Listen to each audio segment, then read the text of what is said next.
साथियों, आज भी कांग्रेस के पास न मुद्दे हैं और न ही कोई विजन है और न ही उनके पास कोई काम करने का जज्बा है। आप याद कीजिए 2014 में जब मैं पहली बार लोकसभा के मैदान में आया तो 2014 में कांग्रेस के मुद्दे क्या थे? तब कांग्रेस ने यही चला, ये चाय वाला क्या करेगा, ये गुज्जू क्या करेगा, ये उसको गुजरात की समझ है, देश की क्या समझ है, ये दाल भात खाओ वाला क्या करेगा, यही चलता था। कांग्रेस की सभा में चाय की कितली लेकर के बेची जाती थी, देखो ये मोदी आया, ये मेरी मजाक उड़ाई जाती थी। लेकिन देश ने उनकी हरकतों को ऐसा जवाब दिया जो कभी 400 सीट लेकर के बैठते थे वो 40 पर आ गए।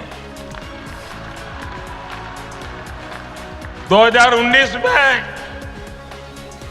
जब दूसरा चुनाव आया उन्होंने कोई सबक नहीं लिया और क्या किया, 2019 के चुनाव में निकल पड़े, चौकीदार चोर है, याद है ना, चिल्लाते थे और कहते थे मोदी खून की दलाली करता है और राफेल के छोटे छोटे खिलौने बना करके सभी सभाओं में घूमते थे, राफेल लेकर के।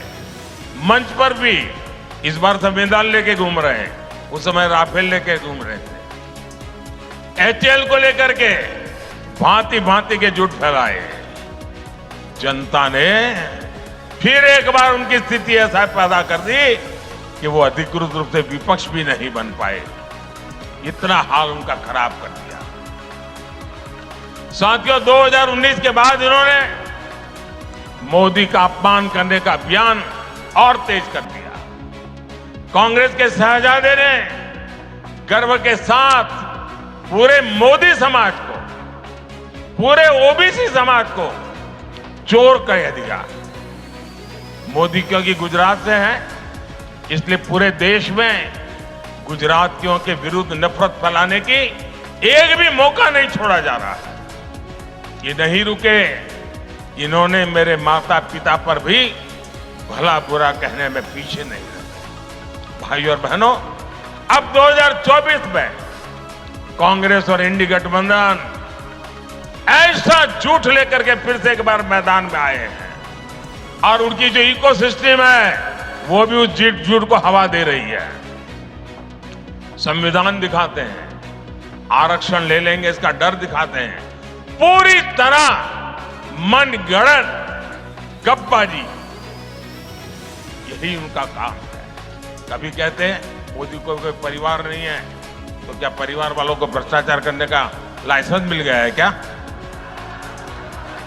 कभी कहते हैं मोदी को जेल में डाल देंगे, कभी कहते हैं मोदी का सर फोड़ देंगे। ऐसी बातें लेकर के वो चुनाव के मैदान में उतरे हैं और देखिएगा इस बार भी ये पहले से कम सीटों में सिमट जाएंगे।